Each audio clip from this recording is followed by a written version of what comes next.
एक जगह ये नियम लिरवाया था मैंने कथा में कि भाई बड़ों के सामने गुस्सा नहीं करना।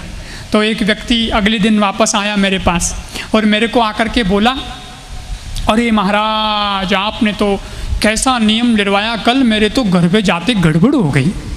मैंने कहा क्यों, क्या हुआ? अरे बोले वो आपने सत्संग सुनाया, एक तो महाराज तुम्हारी कथा ऐसी है कि उसमें पता ही नहीं चलता है कि हम कहाँ बैठे हैं और कहाँ खो जाते हैं, इसलिए कथा सुनते सुनते बड़े मस्त हो गया था मैं तो। और फिर सत्संग में आपकी कथा सुनते सुनते आपसे इतना हिप्नोटाइज हो गया था मैं, सम्मोहन में फंस गया था। आप जो बोलते जाओ मैं तो वही करता जाऊँ। आपने कहा क्रोध नहीं करना, बड़ों के सामने कभी नहीं बोलना, तो मैंने नियम ले लिया कि आज के बाद बड़ों के सामने क्रोध नहीं करेंगे। लेकिन घर जाने के बाद में बहुत पछताना पड़ा। मैंने कहा पछताना क्यों पड़ा, ऐसा क्या नियम लिरवाया मैंने, ये तो नियम तो सही है ना। अरे बोले आपको पता नहीं है, हुआ यूँ मैं घर गया तो पत्नी को बोला खाना बना, तैयार कर दे, भोजन तैयार कर दे, भोजन करना है। उसने भोजन भी तैयार कर दिया, भोजन बना।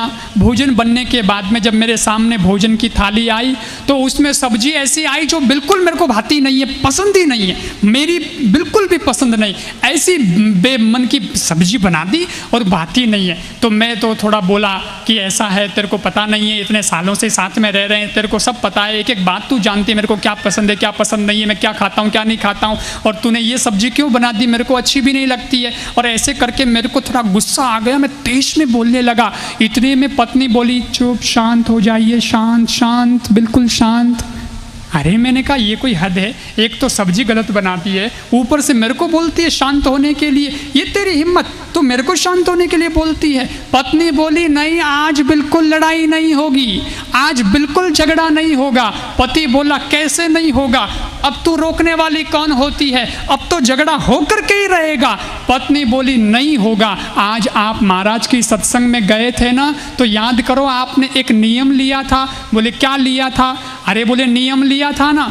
बोले हाँ वो गुस्सा वाला। बोले हाँ। तो अरे बोले उसमें मैंने गुस्सा नहीं करने का ऐसा थोड़ा ही बोला था, मैंने तो ऐसा बोला था बड़ों के सामने गुस्सा नहीं करूँगा, ऐसा नियम लिया था, बड़ों के सामने गुस्सा नहीं करूँगा। पत्नी बोली याद तो करो, तुम 28 के हो, मैं 30 की हूँ, अभी 2 साल मैं तो बड़ी हूँ, बड़ों के सामने गुस्सा नहीं करना। उसने बोला महाराज ऐसा हो गया, मैं तो जिंदगी भर के लिए बंद गया, पत्नी के सामने तो ऊंची आवाज़ में बोल ही नहीं सकता। मैंने कहा तो अच्छा ही है ना, फ़ायदा ही है ना। और पत्नी को भी कह देना कि अब जरा तुम भी नियम ले लो, और तो चलो कोई बात नहीं, बड़ों के सामने नहीं बोलूँगी, लेकिन पति के सामने ऊंची आवाज़ में बात नहीं करूँगी तो कभी लड़ाई का चांस ही नहीं आएगा।